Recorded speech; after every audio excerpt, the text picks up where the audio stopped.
Hello, I'm Alison Rendall. Following on from my last video where I talked about board and equipment for knitting and how they were traditionally made from driftwood, I thought that I would take this opportunity to talk a bit more about driftwood, or rackwood as it's known here, and why that is important in Shetland.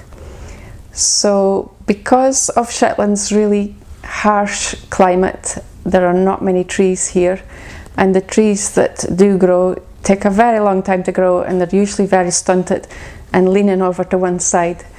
So driftwood or rackwood is something that's always been really important in Shetland, and in the past, in the crofting period, it was really valuable, and every piece of washed up wood would have been used.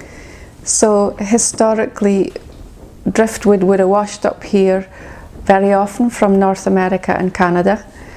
Bits of wood would have gone astray in the logging process there and washed all the way over here. So there would have been quite a lot. I think there's much less now as the logging process has tightened up, and we see a lot less driftwood on the beaches now. So there's an unwritten rule in Shetland among locals that wood that's on the beach below the tide line is available for people to use, and the locals can collect that and use it. But once it's been dragged up above the high tide line and collected in a pile, then that belongs to somebody else, and you wouldn't touch that then. There are a number of places in Shetland that are well-known kind of collecting points for driftwood, and some of the place names have the word wood in them because of that, such as Woodwick. Another valuable source of rackwood would have been from the inevitable event of a shipwreck, and that happened from time to time, and there were all kinds of really valuable wood that washed up, such as the case of the Swedish schooner the Dion, which went aground at the Delawares, and it was said to be at that time that all the craft houses in the Dale got new roofs because there was so much wood on the beach.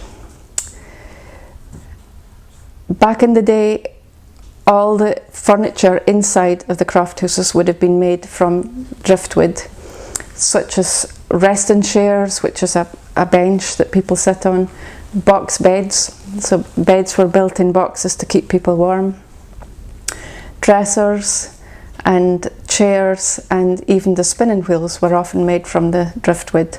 So I just wanted to show you a few of the Shetland traditional chairs that I have in my possession, such as these two.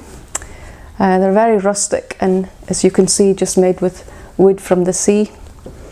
This one has kind of boxed in sides to help keep the drafts away, and then I have a couple more to show you here at the fire.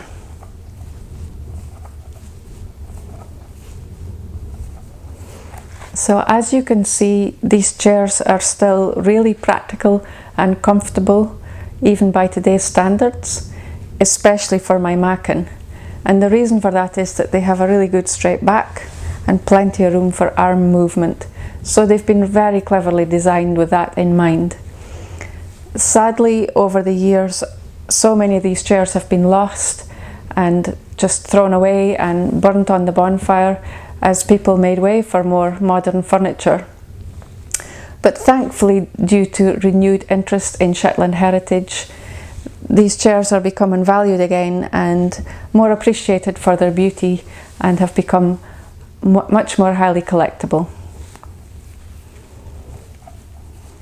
Thanks very much for watching today.